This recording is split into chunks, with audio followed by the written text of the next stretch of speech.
Good evening. Welcome to this special 2-hour edition of Newsmax Prime. I'm J.D. Hayworth. You usually see Steve Malzberg each evening at 7 p.m. Eastern. He's away tonight, but he should be back tomorrow night. And it is indeed an honor to be here at the anchor desk, filling in for Steve. Whole lot to get to. And let's begin with this quick reminder to you. We will be taking your calls tonight for the entire 2 hours of this telecast. You can reach us at 1-877-NEWSMAX. That's 1-877-639-7629. Now, we expect to be joined by guests in just a little while and your phone calls, but we would be remiss if we didn't go to the major political news of the day, and it was made by, well, who else? Donald Trump. Donald Trump today holding a press conference going right after conservative pundit Bill Kristol because of Kristol's efforts to mount some sort of third-party candidacy, finding some sort of independent conservative nominee. As you might expect, Mr. Trump wasn't exactly complimentary. Kristol's the one he's the last one. Don't forget, he said Trump will never run. You know, the guy's not a smart person. He said Donald Trump will never run. Remember? Do you remember? I actually blame you. Why do you put this guy on television? I see him on the different shows. He's got no credibility. Said, I won't run. If I run, I won't do well. If I do well, it's this and that. He looks like such a fool. I saw him on one show. He's practically crying because he can't justify it. And so we are getting word tonight that Bill Kristol may have found a candidate, or at least that he's considering a writer for National Review by the name of David French. As you ponder that, we bring in someone who you know quite well here. He's our good friend Dick Morris, joining us tonight via Skype, the Newsmax TV political analyst, who is also author of the book Power Grab, Obama's Dangerous Plan for a One-Party Nation. And as Dick Skypes in tonight from Connecticut, just a short distance from New York City. Dick, I'm wondering about all the news today. First, Donald Trump with a press conference that was Trump-esque, but also this news this evening about David French. When all is said and done, is that the only person who Bill Kristol can come up with? Yeah, well, I don't think there'll be a serious third-party challenge. Gary Johnson on the Libertarian Party may get some votes. But at the end of the day, everybody is going to be so polarized for and against Hillary or for or against Trump that I don't really think a third candidate will be effective, and certainly somebody who nobody's ever heard of. It would be one thing if he had Bloomberg, or even if he had somebody less than Bloomberg, like a former senator or somebody like that. But to go with an unknown person, I think would not be effective. Well, this whole thing is kind of interesting because Trump is somebody who, if someone irritates him, you know about it. And Bill Kristol, for his part, heard what Trump had to say this afternoon. Here is what Mr. Kristol tweeted out. And it looks like this. I gather Donald Trump said I'm a loser. I've won some and I've lost some, but one thing I've always tried not to be is a roaring jackass. Dick, there reaches a point in time when, it's almost like a gnat against a battleship. Why on earth is Trump even bringing this whole thing up? Well, I think he's got a real need to discourage a third-party candidate. Because after all, any votes that a candidacy, particularly one if it originates on the right from Kristol, would come directly off of Trump. And don't forget, the last time Clinton was elected president, it was because a Perot took 19% of the vote away, half of it from Bush. Most people agree that Perot got half of his votes from people that wouldn't have voted. But about 9 points were right off of Bush. That's why Clinton was able to win the White House then with only 42% of the vote, because Bush had only 36 because he lost 9 points to the third-party candidate. And I think people are worried that history will repeat itself here. Well, the other topic of main concern in Mr. Trump's press conference today, concerns voiced in the media that the money Donald Trump was raising had not gotten to veterans groups. So Mr. Trump took aim at those accusations and refuted them earlier today. Let's look and listen. I have been thanked by so many veterans groups throughout the United States. One gentleman called me up recently crying that out of the blue he got a check for $100,000. But I have been thanked by so many groups, great veterans groups. So, what about it? Did Trump handle that effectively today? And what is your take on it? Yeah, I think he did fine. I think that Trump has done very well since he got the nomination. The disaster is the way Hillary has handled herself. She's now racing to California, where she's probably going to lose the primary to Bernie Sanders. And while she'll still get the nomination, she probably is facing defeats in at least 5 primaries on this coming a week from tonight. And obviously, the whole situation in California for Hillary bears watching. And we know you have a few comments on that we're going to get to a little bit later. Right now, let me invite those looking in to give us a call at 1-877-NEWSMAX. That's 1-877-639-7629. You know, Dick, one of the major topics of discussion over the past few weeks since Trump has become the presumptive GOP nominee is, well, just who is going to end up as his vice presidential pick. And the Donald shed some light on someone he's considering. Again, here is Trump from earlier. You know, Jeff Sessions has never endorsed a presidential candidate before, as many years as he's been in the Senate. So, you know, Jeff Sessions certainly is somebody that I would consider, absolutely. He's a fantastic person. Jeff Sessions was a key endorsement for Donald Trump. Jeff Sessions typifies the battle on the border and getting tough with illegal immigration. Jeff Sessions comes from a state considered to be an electoral lock for the Republicans, Alabama. Is Sessions, do you believe that Jeff is being seriously considered for the number 2 spot? Well, with Trump, you can never tell who's being considered and who's not.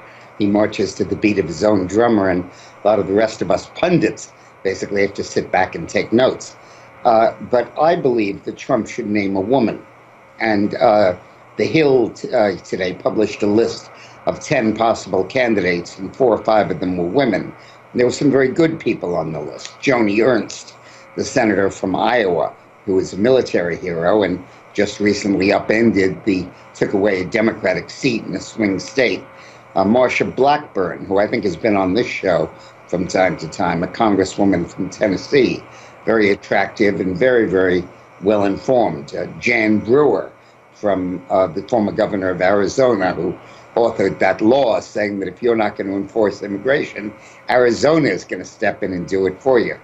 And I think those would be very good and very interesting candidates. Well, that's nice to kind of, and no offense, Dick, but look, that's kind of like rounding out the EEOC list. I mean, some of the people you mentioned there are non-starters, but I understand the speculation is out there. Listen, 2 things we brought up. 1, somebody from Alabama. Secondly, a woman. Hey, as if it's custom ordered, Dick, we've got a lady from Alabama on the phone right now. Barbara is on the line from Atmore, Alabama. Hiya, Barbara. Are you a candidate?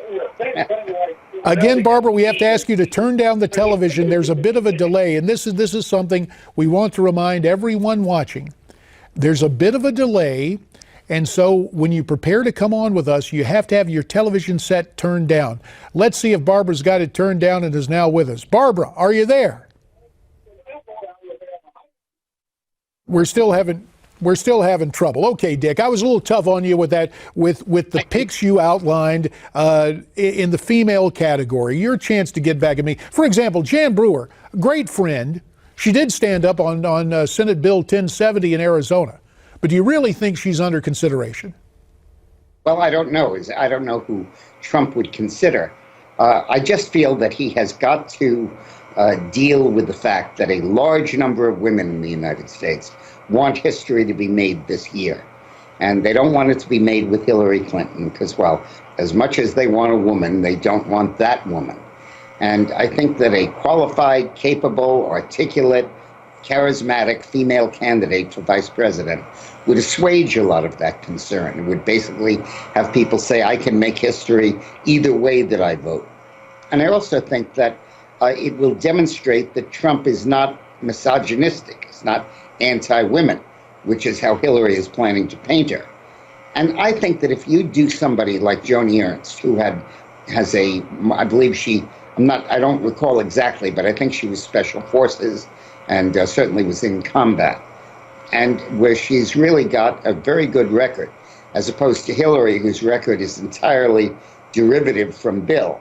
Whatever Bill did, she did next. I think that the difference there would be very important. All right, well, let's get to the phones. And now we're going to go to Southfield, Michigan, where Andrea is on the line. Andrea, I understand that you think Donald Trump fared pretty well against the press in this conference this afternoon, right?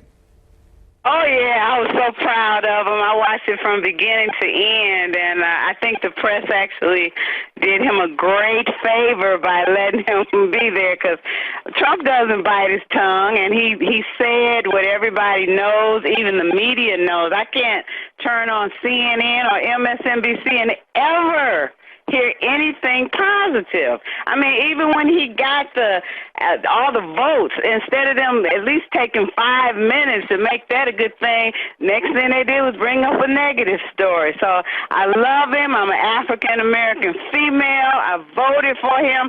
I personally don't think he has a woman problem. I think that's something the media is just putting out there. So I just say, go Trump. I was so proud of him today, and I think he actually got more people to back him up now to vote for him. Andrea, let me ask you, you're from Southfield, Michigan. That's pretty close to Detroit. What are your neighbors saying? You got friends and neighbors who are going to vote for Donald Trump? Well, only ones I can speak for right now is a few at my church, and we all just absolutely love him. We pray for him, and we're voting for him. And I don't think he should actually, just for the heck of it, have a woman VP. I actually like that guy that's on the oversight committee. I think his name is Gowdy. Yeah, Trey Gowdy of South Carolina. Interesting thought, Andrea, and we appreciate you sharing your thoughts with us tonight. We hope you'll keep it right here on Newsmax TV. Dick Morris, your response to what Andrea had to say about Donald Trump. You got 30 seconds, Dick. Well, I think it's great. I think that clearly he's struck a nerve with people that defies all of the normal rules. African-American women are supposed to be anti-Trump 10 times over, and here you have one and a group of them that support him. I think Donald has an ability to transcend the map, transcend the traditional boundaries that they set for politicians in this country. Well, the only boundaries we have tonight, speaking as a recovering politician, are those involving time. Dick, we're going to ask you to stay right there, and wherever you're watching us, you stay with us too. Get ready to call in. We're going to talk more about the current political scene with Dick Morris. His insights and analysis continue on this expanded edition of Newsmax Prime.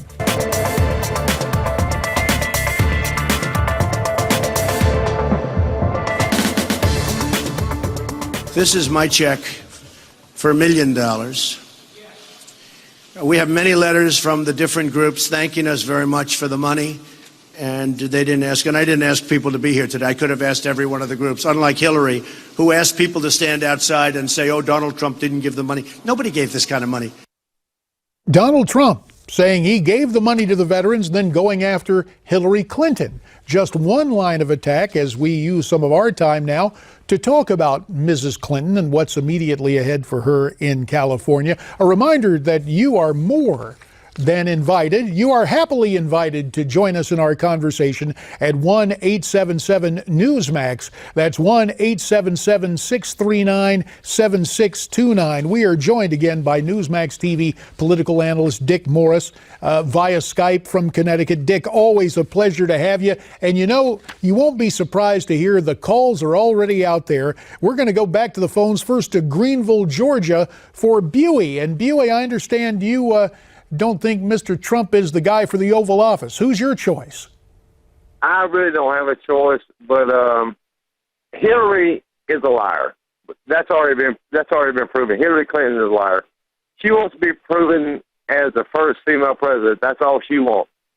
Donald Trump, I don't think is going to do what he says he's going to do, which none of them ever do. But David French, definitely not. He's over spilling his guts to the Russians. I think he'll just be blackballed right off the bat. And what about Dick Morris mentioned earlier, the Libertarian candidate, former New Mexico Governor Gary Johnson? You going to take a look at the Libertarians this time around, Buey? No, I have not. I will agree. I have not. But Trump, I believe, gave the money. I believe he raised the money and gave money to the veterans. I have to stand up and salute him for that. And is that enough, despite your reluctance? Do you think maybe in November you will go and close the curtain and vote for Mr. Trump? I'm not sure just right now, but I want to hear more of what Donald Trump has to say. I know Donald Trump has a lot of money, and nobody can defeat his money. But I want to hear more of what he wants to do for the American citizen. Well, you know, Dick Morris, that's what campaigns are for, right? Yes, sir. Yeah, I think it's worth noting, Bowie, that that while Trump has a lot of money, of course, he actually spent less getting the nomination than his rivals did. Bush probably spent 3 times as much as Trump did. He won this election not by buying it, which he could have done, but by really being attractive to the voters. But I want to go back to Hillary for a minute. She is facing the toughest June you could imagine. She's going to have a very tough month. First, the Inspector General report comes out and says what she did was not allowed and she was not given permission, contradicting what she's been saying for 5 months. Then on June 7th, she's going to go into the California primary and probably lose it. Then right after that, I think the FBI, the Benghazi investigation will release its report. And shortly after that, the FBI. And while I don't think she'll be indicted, she will be reeling from all of that. And I think you'll see Trump steal a real march on her in the polling and enter July with a decent-sized lead. At least that's my sense. Well, let's see what Roger in Great Neck, New York has to say. Roger, I understand that you've got some doubts about Hillary, and that's putting it mildly. Yeah, hey, Roger. I admire what Dick Morris said. I have some doubts. The doubts are the Benghazi Committee, the Federal Records Act of 1950, and all this stuff. When you see the movie 13 Hours and Ambassador Stevens got killed with 3 others, and the Hillary people say, well, that was a movie. Well, Argo was a movie. She can't do away with her continuation of Obama, who was a real federal disgrace. He was a disgrace as president. He lifted, he went with Cuba, and he went to Cuba, and... So let me just ask you this, Roger, and pardon the interruption, but time is short. Are you afraid that Hillary, if she's elected, will be just a 3rd term for Mr. Obama? Yes, I believe that she will... One thing, she will beat Bernie Sanders, but when she's against Donald Trump, she'll lose. All right, so you think Trump will win it in November. Roger, we thank you for weighing in from Great Neck, New York. The whole notion of a 3rd term, Hillary being the 3rd term, if it weren't already a problem in terms of all the investigations you outlined, Dick, the whole prospect of an Obama 3rd term, is that really going to resonate this time around? I think it'll scare people to death. But look, I know Hillary Clinton very well. I worked for her and Bill for 20 years. Hillary regards herself as the last best person on earth. She feels she is virtuous in a way that nobody else is. And therefore, she believes that the normal rules that apply to everybody else do not apply to her, because she's so good and so virtuous. And therefore, if she has to lie or hide the truth, she'll do it. And once she hides it, she believes she's fooled us, and she continues to take that line. Like when she continues to say that the Benghazi attack was because of a movie, or that she was allowed to do the private server, and that past secretaries of state have done that, which the report showed they've not. She develops these lines in her head that are totally untrue, but yet she hews to them, she sticks to them, and all that happens is we end up seeing what a liar she really ultimately is. Well, we'll see what happens this time around. Let's go back to the phones. I understand from Waco, Texas, we've got Sean. And Sean, you have a suggested title for the new book from Dick Morris. Is that right? Yes. Hey, Sean. Hey, JD. How are you tonight? Fine, thank you, Sean. Good to have you. Mr. Dick, I have another title for your next book. Hillary, and then put in quotations. It's about the silverware, silly. Oh yeah, all the stuff they pilfered from the White House when they were leaving. You know, Sean has got a great memory, Dick, and that really was something. There were sticky fingers as the Clintons were headed out of 1600 Pennsylvania Avenue. Literally half of the gifts that they took with them, valuing over $100,000, they had to return because they were given to the country, not to the Clintons. One of the things that is amazing when I see Hillary Clinton is the way she has evolved from somebody that really did not care much about money or possessions to somebody who was very materialistic and very anxious for money. But I think there's a difference. I think 20 years ago, Hillary sought money in order to get power. Now I think Hillary seeks power in order to make money. And on the subject of Hillary Clinton and her electability, you have a new column out talking about a gender gap and a problem for Hillary. Would you fill us in on that, Dick? When gender gaps started in our politics, it was because women voted differently from men, largely because of their views on abortion. Now, men are voting differently from women. It's the men that are leaving the women, not the women leaving the men. So Hillary is running only 5 points behind Obama's pace among women, but she's running 15 points behind his rate among men. And what's going on, I think, is a male backlash against Hillary. A lot of it is personal. A lot of it is that men can't stand her. And a lot of it is that men are feeling that the system isn't paying attention to their needs. Everybody else's needs, transgender, everybody else, but not the working man. And they're losing their jobs in foreign trade agreements. They're facing competition from illegal immigrants. They're facing an erosion of national security that they care a great deal about. And I think they're feeling that they are being neglected in this system. Affirmative action for everybody, but men. So it's a new gender gap, and men voting against Hillary is going to be a real gulf in November. Before we go, Dick, 30 seconds. Next week, a week from tonight in California, what's going to happen? Is Bernie going to be able to pull it out in the Golden State? I suspect that he is.